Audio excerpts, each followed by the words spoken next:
Cuando todo se derrumba y no sabes qué hacer. Introducción. Hay momentos en la vida en los que todo parece venirse abajo al mismo tiempo. Planes que ya no funcionan, personas que se alejan, certezas que se rompen, una sensación extraña de no saber quién eres ahora ni hacia dónde vas. Y lo más desconcertante no es solo lo que se pierde, sino la forma en la que ocurre, sin aviso, sin preparación, sin darte tiempo a acomodarte. Tal vez llegaste hasta aquí porque estás viviendo uno de esos momentos, o quizá porque recuerdas uno que marcó un antes y un después en tu historia, o porque, aunque por fuera todo parece estar bien, por dentro algo se siente frágil, inestable, como si el suelo ya no fuera tan firme como antes. Cuando todo se derrumba, la mente entra en pánico, busca explicaciones rápidas, culpables, salidas inmediatas, quiere volver al control cuanto antes. Y cuando no lo logra, aparece el miedo, la ansiedad, la sensación de estar perdido. ¿Y si nada de eso fuera una señal de que estás fallando? ¿Y si el derrumbe no fuera un error, sino una parte inevitable del proceso de vivir? No estamos preparados para que las cosas se rompan. Nadie nos enseña qué hacer cuando lo que sostenía nuestra identidad deja de existir, cuando ya no encajamos en la vida que teníamos, cuando lo conocido ya no nos representa. Nos enseñaron a avanzar, a construir, a lograr, a mantener, pero casi nunca nos enseñaron a soltar, a atravesar el vacío, a sostenernos cuando no hay respuestas claras. Por eso el derrumbe duele tanto, no solo por lo que se pierde, sino porque nos deja sin mapas, sin referencias, sin un guión claro. Este audiolibro no es una promesa de soluciones rápidas, no es un manual para arreglar tu vida, ni una receta para volver a ser quien eras antes. Porque tal vez, muy en el fondo, eso ya no es lo que necesitas. Aquí vamos a hablar de lo que ocurre cuando todo se cae, de por qué duele tanto, de por qué resistirte suele empeorar las cosas, y de cómo, incluso en medio del caos, empieza a gestarse algo nuevo, aunque todavía no puedas verlo. Vamos a mirar el derrumbe no como un castigo, sino como un punto de quiebre que te obliga a detenerte, a revisar, a cuestionar lo que dabas por sentado. Tal vez hoy no tienes claridad, tal vez no sabes qué decisión tomar, tal vez solo sientes cansancio, confusión o miedo, y eso está bien. No necesitas tener todo resuelto para seguir escuchando. A veces el primer paso no es entender, sino permitirte estar en el lugar en el que estás sin juzgarte, sin exigirte respuestas inmediatas, sin compararte con quien eras antes. A lo largo de este recorrido iremos despacio, capítulo por capítulo, desmontando la idea de que un derrumbe es el final, y explorando qué sucede cuando, en lugar de huir del caos, te atreves a escucharlo. Porque aunque ahora no lo parezca, los momentos que más te rompen suelen ser también los que más profundamente te transforman. Y quizá, sin saberlo, este no sea el fin de tu historia, sino el punto exacto donde empieza otra forma de vivir. Capítulo 1. Cuando la vida se cae sin aviso. Hay un momento muy particular en el que te das cuenta de que algo ya no está en su lugar. No ocurre de golpe, no siempre llega con una explosión, a veces es una sensación silenciosa, persistente, como una grieta que se va abriendo poco a poco bajo tus pies. Puede ser una relación que ya no se sostiene, un trabajo que dejó de tener sentido, una rutina que antes te daba seguridad y ahora solo te cansa, o incluso una versión de ti mismo que ya no encaja con lo que estás viviendo.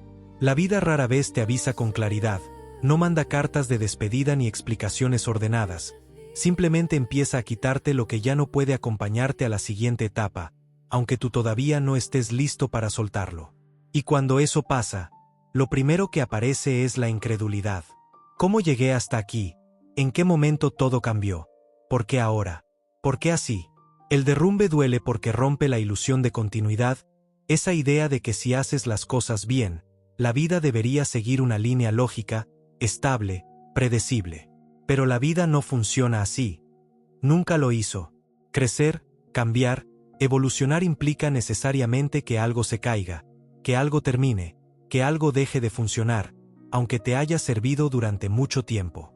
El problema no es que la vida se caiga, el problema es que solemos aferrarnos a lo que fue, incluso cuando ya no puede sostenernos. Cuando algo empieza a derrumbarse, la mente entra en alerta máxima, quiere reparar de inmediato, quiere volver atrás, quiere reconstruir exactamente lo mismo que se está rompiendo. Porque lo conocido, aunque ya no funcione, sigue siendo más cómodo que lo desconocido.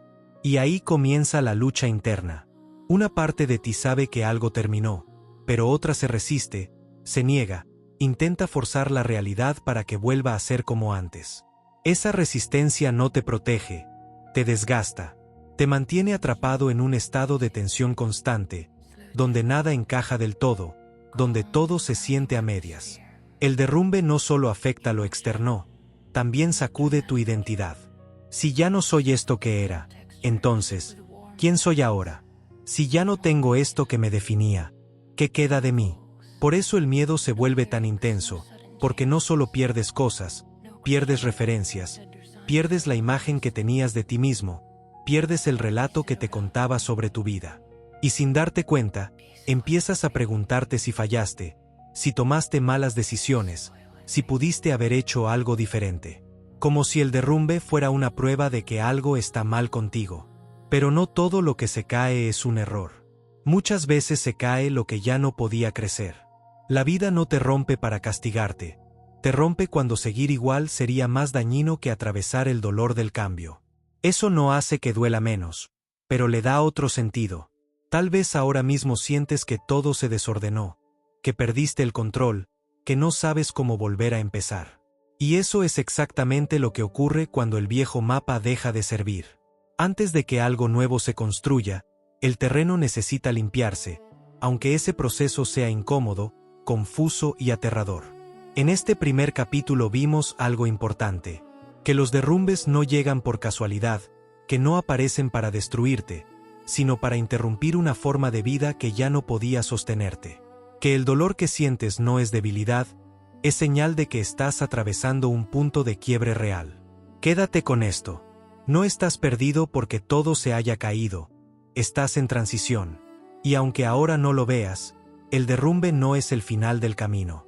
Es el momento exacto en el que la vida te está pidiendo que mires distinto. Capítulo 2. ¿Por qué el derrumbe duele tanto? El derrumbe no duele solo por lo que se pierde. Duele por todo lo que se mueve por dentro cuando aquello que te daba estabilidad deja de existir. Duele porque te quedas sin puntos de apoyo, sin referencias claras, sin esa sensación de sé quién soy y hacia dónde voy. Y cuando eso desaparece, la mente entra en un estado de alerta constante, buscando desesperadamente algo a lo que aferrarse. La mayoría del dolor no viene del hecho en sí, sino de la interpretación que haces de lo que está ocurriendo. Empiezas a pensar que algo salió mal, que fallaste, que tomaste malas decisiones, que si hubieras hecho algo distinto nada de esto estaría pasando. ¿Te suena familiar? Cuando algo se derrumba, solemos convertir el cambio en un juicio personal.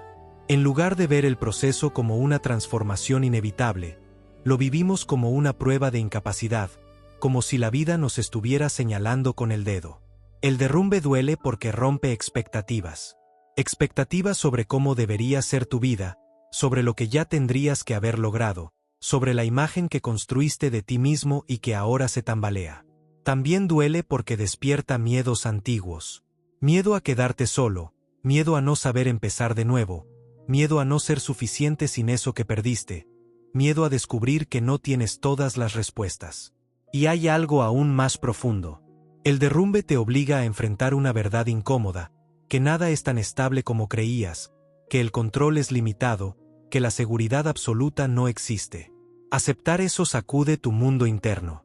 Por eso muchas personas prefieren mantenerse en situaciones que ya no funcionan, antes que atravesar el vacío que aparece cuando algo se rompe. Porque el vacío asusta, porque no tiene forma, porque no ofrece garantías. Pero ese vacío no está vacío de verdad.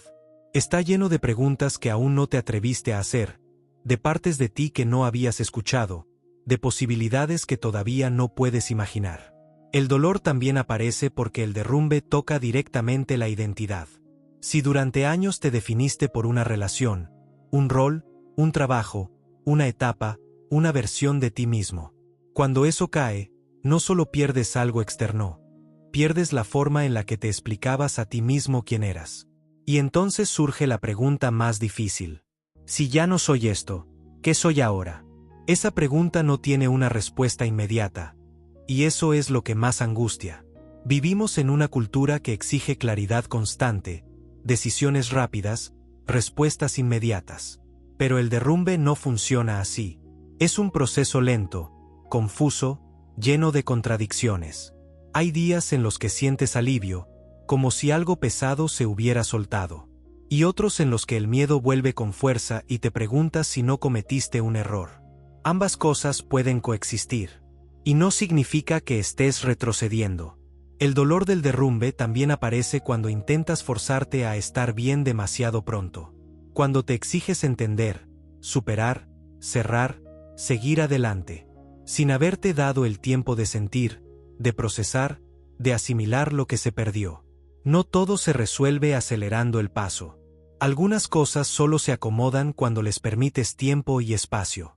En este capítulo vimos algo clave, que el derrumbe duele porque rompe la identidad, porque despierta miedos profundos, porque te enfrenta a la incertidumbre y porque te obliga a soltar el control.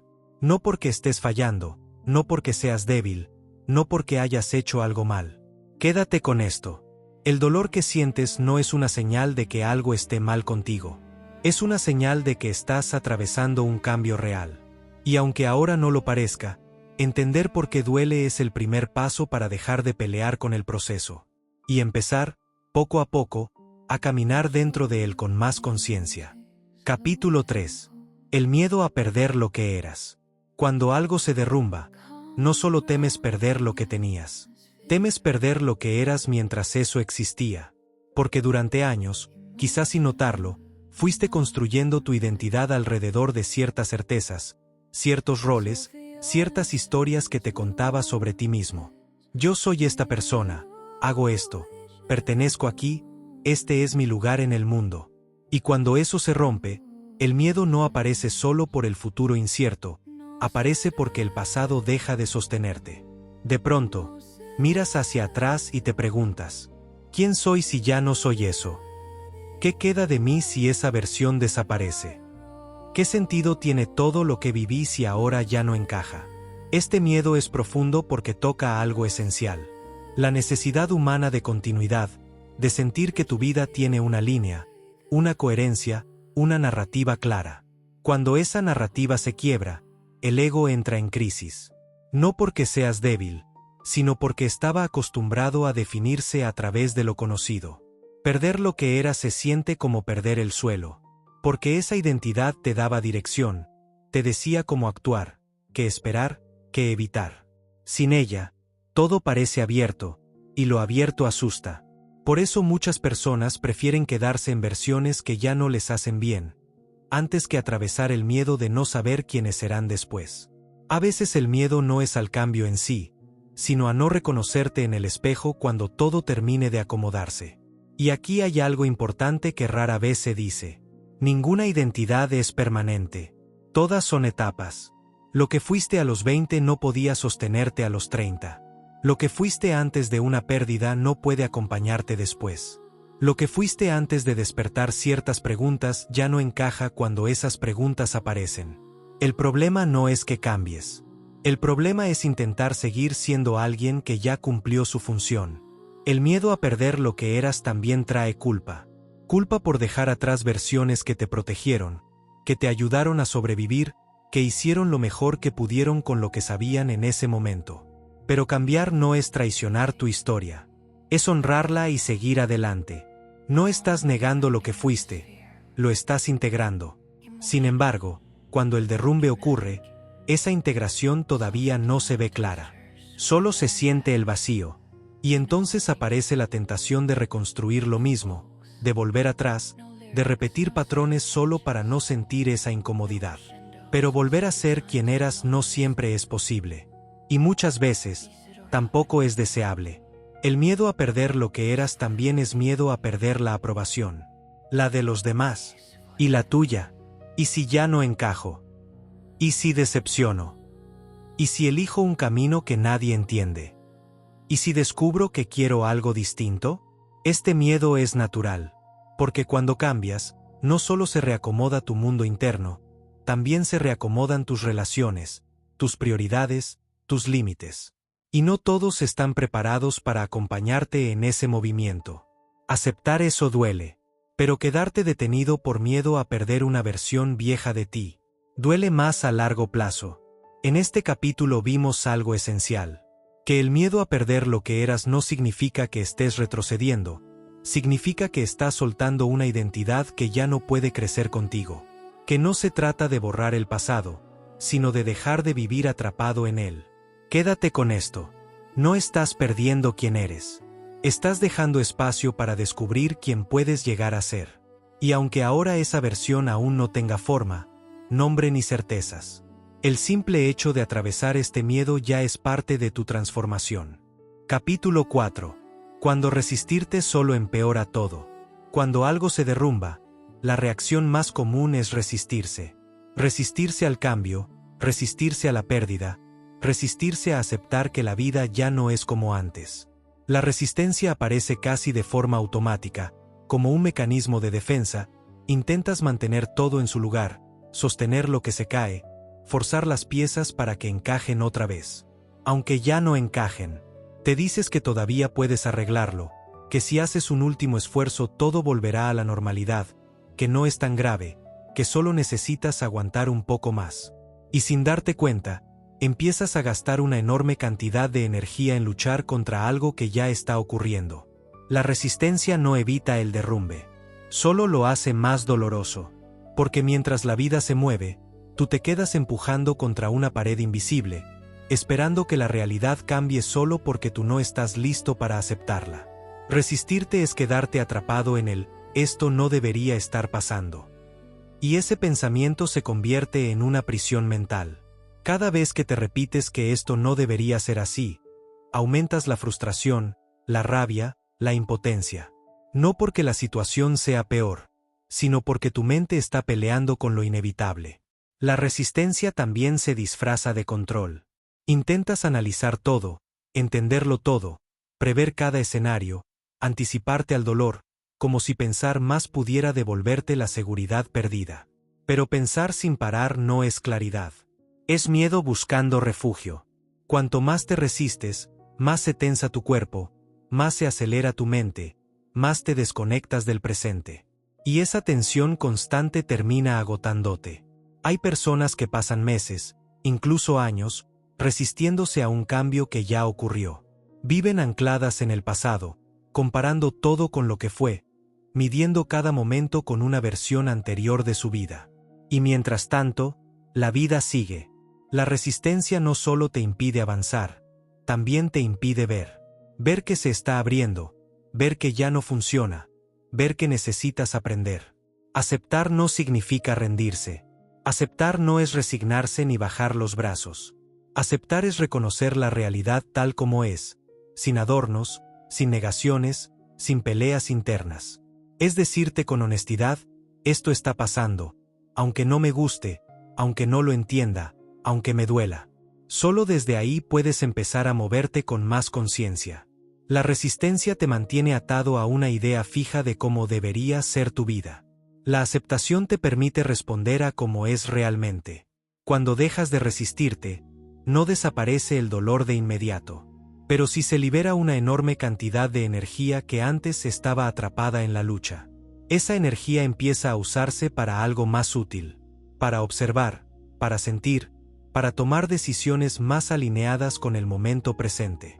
Resistirte también tiene un costo emocional. Te vuelves más duro contigo mismo, más crítico, menos paciente. Te juzgas por no estar bien, por no avanzar, por no tener respuestas. Aceptar te devuelve humanidad. Aceptar es darte permiso de estar donde estás, sin exigirte ser alguien distinto antes de tiempo. En este capítulo vimos algo fundamental. Que resistirte no te protege, te desgasta. Que la lucha constante con la realidad no evita el dolor, lo prolonga. Y que aceptar no es rendirse, es el primer paso para recuperar equilibrio. Quédate con esto. No necesitas estar de acuerdo con lo que ocurre para dejar de pelear con ello. No necesitas entenderlo todo para aceptar que esto es lo que hay ahora. Cuando sueltas la resistencia, algo empieza a cambiar. No afuera de inmediato, sino dentro de ti. Y desde ese cambio interno, El camino comienza a aclararse, aunque todavía no sepas hacia dónde te lleva. Capítulo 5. La confusión como parte del proceso. Cuando todo se derrumba, hay una etapa que casi nadie sabe cómo atravesar. La confusión. No el dolor intenso del inicio, no el miedo paralizante, sino ese estado extraño en el que ya sabes que algo terminó, pero todavía no sabes qué viene después. La confusión aparece cuando lo viejo ya no sirve, pero lo nuevo aún no se revela. Y ese espacio intermedio se siente incómodo, inestable, incluso desesperante. Tu mente quiere definiciones claras. Quiere saber qué hacer, hacia dónde ir, qué decisión tomar, cómo volver a sentir seguridad. Pero la confusión no responde a la prisa. Es como caminar en medio de una neblina espesa. Sabes que hay un camino, pero no ves más allá de unos cuantos pasos. Y avanzar sin ver genera ansiedad. Muchas personas interpretan la confusión como un problema, como una señal de debilidad, de incapacidad, de estar mal emocionalmente. Pero la confusión no es un error. Es una etapa natural de cualquier transformación profunda. No puedes pasar de una versión de tu vida a otra sin atravesar ese espacio donde nada está del todo claro. Porque ahí es donde se desarman las certezas antiguas. La confusión aparece cuando empiezas a cuestionarte cosas que antes dabas por sentadas. Lo que quieres, lo que necesitas, lo que toleras, lo que ya no estás dispuesto a aceptar. Y eso descoloca. Porque durante mucho tiempo funcionaste con reglas internas claras, aunque no siempre fueran conscientes. Sabías cómo responder, qué esperar, qué papel cumplir. Cuando esas reglas dejan de servir, la confusión surge como una especie de reinicio interno. El problema es que solemos intentar escapar de ella. Llenar el vacío con decisiones impulsivas, relaciones nuevas, distracciones constantes, explicaciones rápidas. Hacemos cualquier cosa con tal de no quedarnos ahí. En ese punto donde no sabemos quiénes somos ahora. Pero la confusión no se resuelve huyendo. Se atraviesa quedándote el tiempo suficiente para escuchar lo que está intentando mostrarte. Porque dentro de la confusión hay información valiosa. Emociones que no habías atendido, deseos que habías silenciado, límites que no habías reconocido. La confusión te obliga a bajar el ritmo, a dejar de actuar en automático, a cuestionar impulsos que antes parecían normales. Por eso incomoda tanto. No es solo que no sepas qué hacer. Es que ya no puedes hacer lo mismo sin sentir que te traicionas. Y ahí aparece una tensión interna muy fuerte. Una parte de ti quiere avanzar rápido, decidir algo, reconstruir. Y otra parte sabe que aún no es momento. Esa tensión es agotadora, pero también es profundamente honesta. La confusión te está diciendo que algo dentro de ti se está reordenando, aunque todavía no tenga forma. Piensa en esto. Cuando limpias un espacio muy desordenado, primero todo parece peor. Sacas cosas, mueves muebles, haces montones. Antes de que el orden aparezca, hay caos. Con el interior pasa lo mismo. Antes de que una nueva claridad se instale, todo se revuelve. Ideas, emociones, recuerdos, miedos. Y eso no significa que estés retrocediendo. Significa que estás reorganizando. La confusión también te confronta con el no saber. Y no saber asusta porque te deja sin control. Pero no todo en la vida se resuelve entendiendo. Algunas cosas se resuelven madurando. Y la maduración necesita tiempo. En este punto, forzarte a decidir suele llevarte a repetir lo mismo. Porque decides desde el miedo, no desde la claridad. La confusión pide algo distinto. Presencia, paciencia, escucha. No respuestas inmediatas. En este capítulo vimos algo muy importante, que la confusión no es un enemigo, es una fase necesaria, que no aparece porque estés perdido, sino porque estás dejando atrás una forma de vivir que ya no encaja, y que huir de ella suele alargar el proceso. Quédate con esto. No tienes que resolverlo todo ahora. No necesitas claridad total para seguir avanzando. A veces avanzar es simplemente no volver atrás. Aunque todavía no sepas exactamente hacia dónde vas. La confusión no es el final del camino. Es el umbral. Y todo umbral, aunque incómodo, conduce a algo nuevo. Capítulo 6. Lo que el derrumbe viene a mostrarte. Cuando algo se derrumba, la primera reacción es querer que termine cuanto antes. Que el dolor pase, que la confusión se disipe, que todo vuelva a sentirse estable. Pero el derrumbe no llega solo para incomodarte. Llega para mostrarte algo que antes no estabas viendo. Y esa es una de las partes más difíciles de aceptar. Porque cuando estás en medio del caos, lo último que quieres es aprender una lección. Solo quieres alivio. Sin embargo, si el derrumbe no trajera información valiosa, no insistiría con tanta fuerza. La vida rara vez rompe algo que todavía puede sostenerte. Lo que se cae suele ser aquello que ya no estaba alineado con quien eres ahora. Aunque una parte de ti aún no lo hubiera reconocido. El derrumbe viene a mostrarte donde estabas viviendo en automático. Donde estabas sosteniendo situaciones por costumbre. Donde estabas aceptando menos de lo que necesitabas. Donde estabas posponiendo decisiones importantes por miedo al cambio. Muchas veces el quiebre aparece después de largos periodos de incomodidad silenciosa. Señales pequeñas que ignoraste. Cansancio constante. Falta de entusiasmo. Una sensación persistente de vacío o desconexión. Pero seguiste, porque así es la vida. Porque no es para tanto. Porque podría ser peor. Hasta que ya no se pudo sostener más. El derrumbe también viene a mostrarte tus límites. Límites emocionales. Límites físicos. Límites mentales. Te muestra que ya no estás dispuesto a cargar. Que ya no quieres tolerar. Que ya no puedes seguir justificando. Y eso puede ser incómodo, porque aceptar tus límites implica reconocer que no eres infinito, que no puedes con todo, que no tienes que hacerlo todo. El quiebre también revela creencias profundas. Ideas que tenías sobre el éxito, el amor, la estabilidad, el valor personal. Creencias que quizá nunca cuestionaste, pero que ahora empiezan a resquebrajarse. Tal vez creías que ser fuerte era aguantar. Que amar era sacrificarte, que avanzar era no detenerte nunca.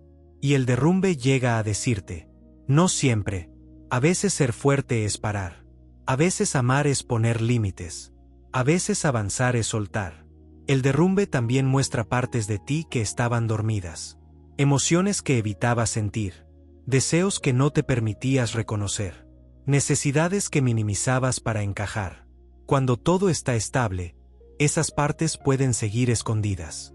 Pero cuando el suelo se mueve, salen a la superficie.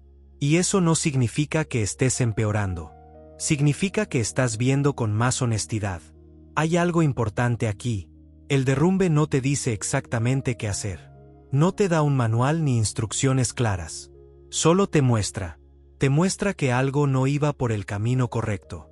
Te muestra que ciertas decisiones ya no eran sostenibles. Te muestra que seguir igual tendría un costo más alto que cambiar. Muchas personas intentan interpretar el derrumbe como un mensaje literal. Debo hacer esto, debo dejar aquello, debo cambiar de inmediato. Pero el mensaje no es tan directo. Es más profundo. El derrumbe te invita a observarte. A preguntarte con honestidad. ¿Qué estaba ignorando? ¿Qué estaba sosteniendo por miedo? ¿Qué parte de mí pedía atención desde hace tiempo? No se trata de responder todo ahora. Se trata de empezar a mirar. Porque cuando empiezas a ver lo que antes evitabas, algo se reacomoda. No de golpe, no mágicamente, pero de forma real. El derrumbe también te devuelve responsabilidad. No como culpa, sino como conciencia. Conciencia de que puedes elegir distinto. Conciencia de que puedes escucharte más. Conciencia de que puedes construir algo nuevo desde un lugar más honesto. En este capítulo vimos algo clave, que el derrumbe no llega para destruirte, sino para mostrarte, que no viene con respuestas inmediatas, sino con preguntas necesarias, y que lo que revela puede incomodar, pero también liberar. Quédate con esto. No todo lo que se rompe estaba destinado a durar. No todo lo que duele está mal. A veces, lo que más te desarma es también lo que más claramente te muestra el camino que ya no podías ignorar. Capítulo 7. ¿Soltar sin saber qué viene después? Soltar suena sencillo cuando se dice en una frase, pero cuando lo vives, es una de las experiencias más desafiantes que existen. Porque soltar no es solo dejar ir algo externo. Es quedarte sin una referencia clara de lo que viene. Soltar es aceptar que ya no puedes seguir sosteniendo lo mismo, aun cuando no tengas un reemplazo, aun cuando no sepas que ocupará ese espacio, aun cuando el vacío asuste. Y eso va completamente en contra de cómo nos enseñaron a vivir. Nos enseñaron a cerrar una puerta solo cuando otra ya está abierta, a dejar solo cuando hay algo seguro esperando, a cambiar solo cuando tenemos garantías. Pero la vida no siempre funciona así. Hay momentos en los que primero te pide soltar. Y solo después, con el tiempo, te muestra lo que sigue. Soltar sin saber qué viene después genera vértigo. Porque te deja sin suelo, sin estructura, sin certezas. Tu mente entra en alerta. ¿Y si me equivoco? ¿Y si no aparece nada mejor? ¿Y si pierdo más de lo que gano? ¿Y si no puedo con lo que viene? Este miedo es natural. No significa que estés retrocediendo. Significa que estás saliendo de una zona conocida. Soltar no es un acto impulsivo. No es renunciar sin conciencia. No es abandonar por cansancio. Soltar es un proceso interno que ocurre cuando algo ya no puede acompañarte, aunque todavía lo quieras, aunque te haya dado cosas valiosas, aunque te haya definido durante mucho tiempo. A veces lo que más cuesta soltar no es la situación en sí, es la identidad que venía con ella. Soltar una relación no es solo dejar a una persona. Es soltar la versión de ti que existía dentro de esa relación. Soltar un trabajo no es solo dejar una actividad. Es soltar la seguridad, el reconocimiento, la rutina, la imagen que construiste alrededor de eso. Soltar una etapa no es solo cerrar un ciclo. Es aceptar que ya no volverás a ser exactamente quien eras entonces. Y ahí aparece el duelo. Porque soltar implica reconocer una pérdida. Aunque sea una pérdida necesaria. Aunque sea una pérdida que, en el fondo, sabes que tenía que ocurrir. Muchas personas intentan evitar ese duelo. Se dicen que no fue importante, que no dolió tanto, que ya pasó. Pero lo no llorado se queda. Lo no reconocido pesa. Soltar de verdad requiere atravesar ese dolor con honestidad.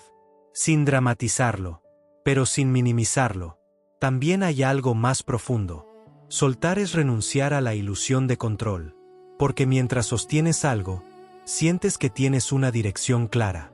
Aunque esa dirección ya no te lleve a ningún lugar. Soltar te obliga a confiar.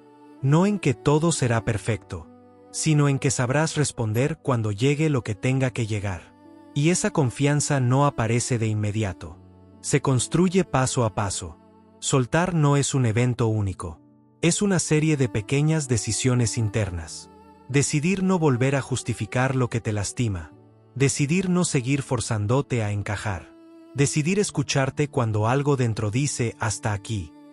A veces sueltas mentalmente antes que emocionalmente. Otras veces el cuerpo suelta antes que la mente. El proceso no es lineal. Y eso también es parte del camino. Soltar sin saber qué viene después no significa quedarte inmóvil. Significa caminar sin mapa. Y caminar sin mapa te obliga a estar presente. A observar. A sentir. A ajustar. No puedes correr. No puedes adelantarte.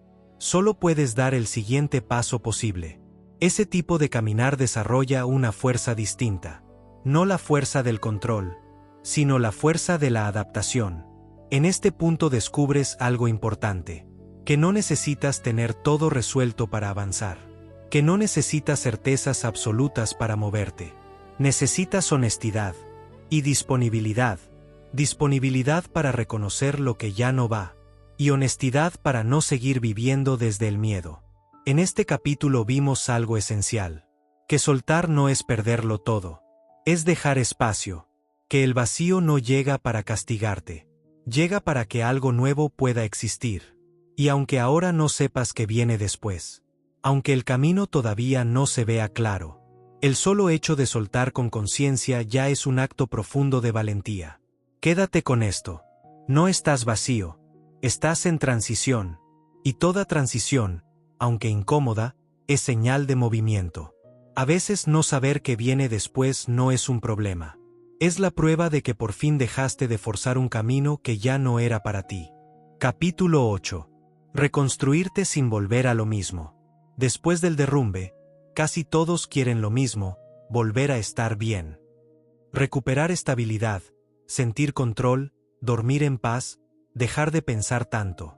Y es comprensible, porque cuando algo se cae, el cuerpo se cansa, la mente se agota, el corazón se vuelve sensible, y lo único que deseas es sentir suelo otra vez. Pero aquí aparece una trampa muy común: la necesidad de reconstruir rápido, y reconstruir igual. Porque reconstruir igual parece la opción más segura. Si vuelvo a lo que conocía, vuelvo a lo que dominaba, vuelvo a lo que me daba identidad, entonces no tengo que enfrentar el miedo a lo nuevo. El problema es que muchas veces lo que se derrumbó por una razón. No porque todo fuera malo, sino porque ya no era sostenible, ya no estaba alineado con quien eres, ya no podía crecer contigo. Por eso reconstruirte sin volver a lo mismo es un paso decisivo. No solo se trata de empezar de nuevo, se trata de no repetir. Y repetir es fácil, porque repetir suele ser automático. Repites lo que te enseñaron. Repites lo que aprendiste para sobrevivir. Repites patrones familiares. Repites la forma en la que te relacionas, te exiges, te callas, te sacrificas. Repites la manera en la que te convences de aguantar. A veces reconstruyes lo mismo con otro nombre. Cambias de relación, pero eliges desde el mismo vacío. Cambias de trabajo, pero vuelves a la misma exigencia. Cambias de ciudad, pero te llevas la misma prisa por dentro. ¿Y entonces qué cambia realmente? Reconstruirte de verdad implica detenerte a mirar con honestidad. ¿Qué fue lo que me llevó a este punto? ¿Qué estaba ignorando? ¿Qué estaba tolerando por miedo? ¿Qué parte de mí estaba viviendo en automático? No se trata de culparte, se trata de comprender. Porque si no entiendes lo que se rompió y por qué se rompió, lo más probable es que lo vuelvas a construir igual, y tarde o temprano, vuelva a caerse. Reconstruirte sin volver a lo mismo empieza con una decisión interna. Dejar de buscar solo alivio, y empezar a buscar verdad. La verdad de lo que sientes. La verdad de lo que necesitas. La verdad de lo que ya no estás dispuesto a negociar. Y eso puede dar miedo. Porque a veces reconstruirte implica poner límites por primera vez. Implica decir no donde antes decías sí. Implica elegirte, aunque otros no lo entiendan. Implica cambiar hábitos que se volvieron parte de tu identidad. No solo estás cambiando tu vida, estás cambiando tu manera de habitarte. Y eso se nota. Por eso, al reconstruirte, vas a sentir presión. Presión por volver a ser el de antes. Presión por demostrar que ya estás bien. Presión por avanzar rápido para que nadie note tu fragilidad. Pero si caes en esa presión, reconstruyes desde la urgencia. Y la urgencia suele construir frágil. Reconstruirte bien es construir con calma, con presencia, con conciencia, como cuando una casa se derrumba. No basta con levantar paredes rápido. Primero hay que revisar cimientos, columnas, materiales, estructura. Si no corriges lo que estaba fallando, la casa puede verse bonita por fuera, pero por dentro seguirá siendo débil. En lo personal pasa lo mismo. Los cimientos son tus creencias. Lo que crees sobre el amor, sobre tu valor, sobre el éxito, sobre lo que mereces. Si en el fondo crees que tu valor depende de agradar, vas a reconstruir una vida donde vuelves a perderte. Si crees que descansar es flojera, vas a reconstruir una vida donde vuelves a agotarte. Si crees que estar solo es fracaso, vas a reconstruir una vida donde vuelves a elegir desde el miedo. Reconstruirte sin volver a lo mismo significa revisar esas creencias con honestidad y elegir otras, aunque al principio se sienta raro, porque lo nuevo no se siente natural al principio. Lo nuevo se siente extraño. Si toda tu vida fuiste exigente contigo, tratarte con amabilidad se siente incómodo. Si toda tu vida evitaste el conflicto, poner límites se siente peligroso. Si toda tu vida te adaptaste para encajar, elegirte se siente egoísta. Pero que se sienta raro no significa que esté mal. Significa que estás aprendiendo otra forma de vivir. Reconstruirte también implica aceptar que vas a ir paso a paso. No se arregla todo en una semana. No se redefine la vida en un solo día. A veces el avance real se ve pequeño. Dormir un poco mejor. Comer con más calma. Dejar de buscar explicaciones a cada minuto. Hacer una llamada pendiente. Salir a caminar sin el teléfono. Dejar de perseguir a alguien que no te elige. Eso también es reconstrucción. Hay otro punto importante. Reconstruirte sin volver a lo mismo implica tolerar el silencio. Porque el ruido te distrae, pero el silencio te muestra. En el silencio aparecen verdades. Y algunas verdades incomodan. Tal vez te des cuenta de que estabas sosteniendo una vida que no te representaba. Tal vez veas que estabas viviendo para cumplir expectativas. Tal vez reconozcas que estabas buscando afuera lo que no te estabas dando dentro. Y aunque eso duela, también libera. Porque cuando lo ves, ya no puedes desverlo. Reconstruirte bien implica elegir desde un lugar diferente. No desde el miedo. No desde la urgencia. No desde la necesidad de demostrar. Sino desde una pregunta más honesta. ¿Qué vida se parece más a la persona en la que me estoy convirtiendo? No tienes que tener toda la respuesta, pero sí puedes empezar a notar lo que ya no encaja. Y aquí algo esencial. Reconstruirte sin volver a lo mismo no significa no cometer errores. Significa aprender a corregir a tiempo. Significa escucharte antes. Significa no traicionarte para sostener una apariencia. En este capítulo vimos algo central. Que reconstruir rápido no siempre es reconstruir bien.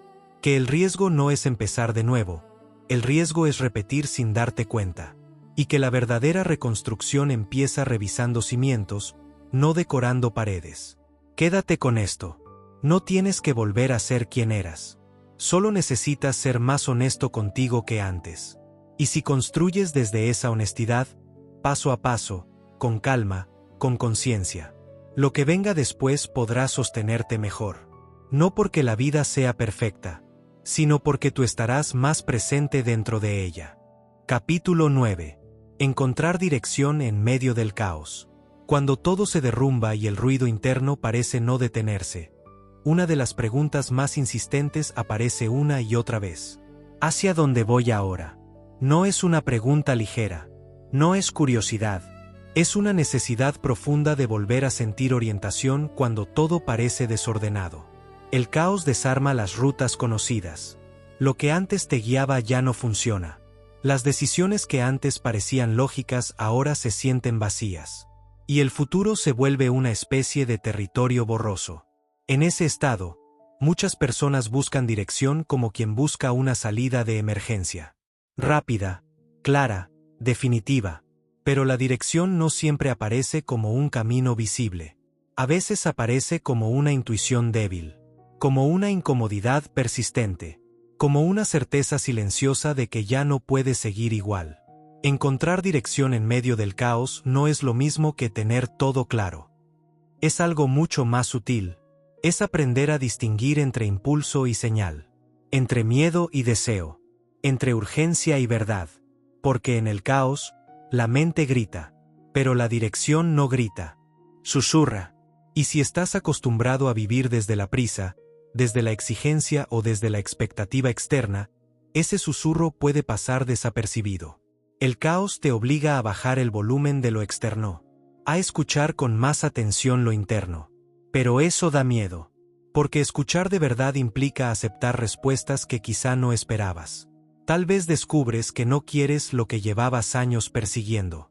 Tal vez te das cuenta de que estabas sosteniendo una vida que no te pertenecía del todo. Tal vez reconoces que tu rumbo estaba marcado más por el miedo a fallar que por el deseo genuino de vivir. Y eso sacude. Por eso muchas personas prefieren volver rápido a lo conocido, aunque ya no les haga bien. Porque lo conocido, incluso cuando duele, parece más seguro que lo desconocido. Encontrar dirección en medio del caos no significa elegir de inmediato. Significa aprender a observar. Observar qué cosas te drenan, qué situaciones te apagan, qué conversaciones te dejan vacío. Y, al mismo tiempo, qué pequeños momentos te devuelven algo de calma, qué actividades te conectan contigo, qué espacios te permiten respirar. La dirección muchas veces se revela por contraste, no tanto por lo que quieres, sino por lo que ya no estás dispuesto a seguir viviendo. El caos también te enseña algo fundamental, que no todas las direcciones se eligen con la cabeza. Algunas se sienten primero en el cuerpo. Una tensión que aparece cuando algo no es para ti. Un alivio inesperado cuando dices que no.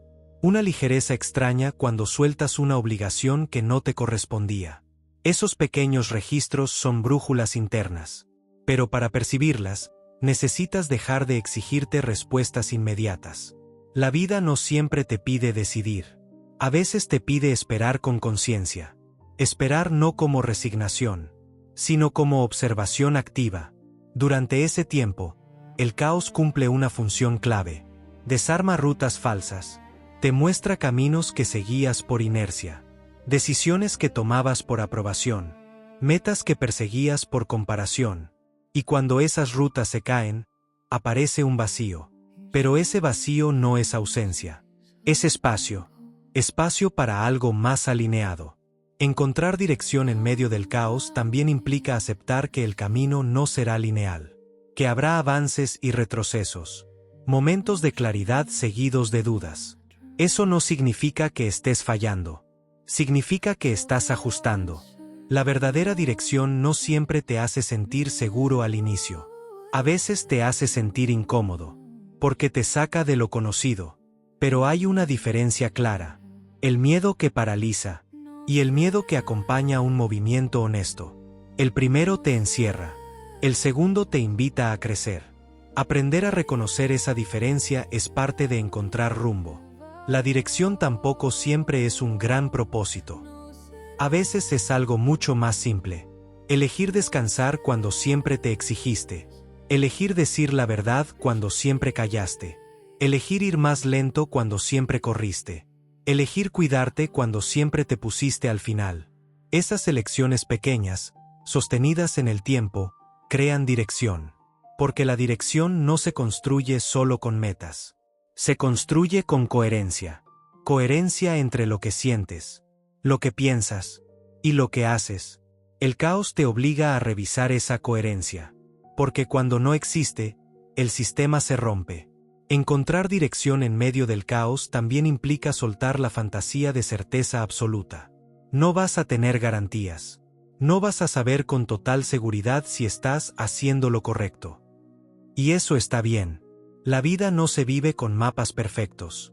Se vive con atención a lo que se mueve dentro, a lo que se repite, a lo que duele, a lo que alivia. En este punto, muchas personas descubren algo importante, que la dirección no siempre es avanzar. A veces es detenerte, a veces es cerrar, a veces es dejar de insistir. Y esa también es una forma válida de caminar. En este capítulo vimos algo esencial, que la dirección no siempre aparece como una respuesta clara, que el caos no elimina el rumbo, lo redefine, y que aprender a escuchar en medio del ruido es una habilidad que se desarrolla, no un talento con el que se nace. Quédate con esto. No necesitas saber exactamente a dónde vas. Necesitas saber desde dónde eliges. Si eliges desde el miedo, el camino se estrecha. Si eliges desde la honestidad, aunque no sea cómodo, el camino se abre. Y aunque ahora todo parezca incierto, aunque el caos siga presente, cada paso que das con conciencia ya es, en sí mismo, una forma de dirección. Capítulo 10. Empezar de nuevo sin negarte. Llegar hasta aquí ya dice algo importante. No todos se quedan. No todos se atreven a escuchar hasta el final. Porque empezar de nuevo no es una idea bonita. Es una decisión incómoda. Y muchas veces silenciosa. Empezar de nuevo implica aceptar que algo terminó. Aunque no tenga un cierre perfecto. Aunque no haya explicaciones claras. Aunque duela reconocer que ya no eres quien eras. Y eso asusta. Porque durante mucho tiempo construiste una identidad. Una forma de vivir. Una narrativa sobre quién eras y hacia dónde ibas. Cuando eso se quiebra, no solo pierdes certezas, pierdes referencias. Y entonces aparece una tentación muy común. Volver a lo de antes. Aunque ya no encaje. Aunque ya no te represente. Pero empezar de nuevo sin negarte no significa borrar tu historia. Significa integrarla. No se trata de fingir que nada pasó. ni de pensar positivo para tapar heridas. Se trata de reconocer con honestidad todo lo que viviste, lo que aprendiste, lo que dolió, lo que te transformó, porque negarte sería decirte que exageraste, que no fue para tanto, que deberías seguir igual. Y tú sabes que no es verdad. Empezar de nuevo sin negarte implica mirarte con respeto. Reconocer que hiciste lo mejor que pudiste con lo que sabías en ese momento. No eres la misma persona que tomó decisiones desde el miedo, desde la carencia, desde la necesidad de aprobación. Hoy ves más, sientes más, entiendes más, y eso cambia todo, pero también trae una responsabilidad nueva, la de no traicionarte otra vez. Porque ahora sabes cuando algo no te hace bien, cuando algo no va contigo, cuando estás forzándote solo para encajar. Y ya no puedes fingir que no lo notas. Empezar de nuevo no siempre es un acto visible. A veces nadie se entera. A veces ocurre cuando decides no volver a explicar de más. Cuando dejas de justificarte. Cuando eliges el silencio en lugar de la pelea. A veces empieza cuando te permites descansar sin culpa. Cuando sueltas una expectativa que nunca fue tuya.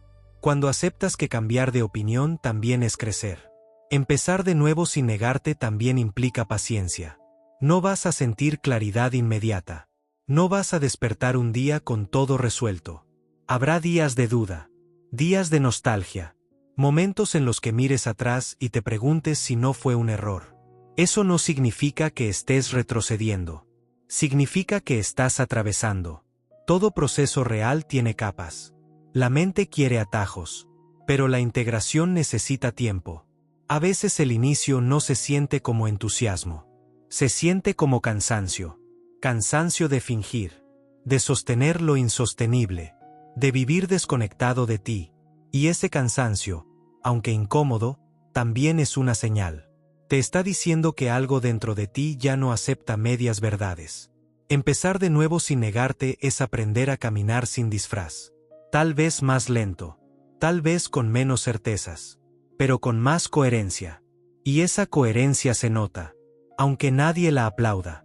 Se nota en cómo hablas, en cómo eliges, en cómo pones límites, en cómo te tratas cuando fallas, porque fallarás.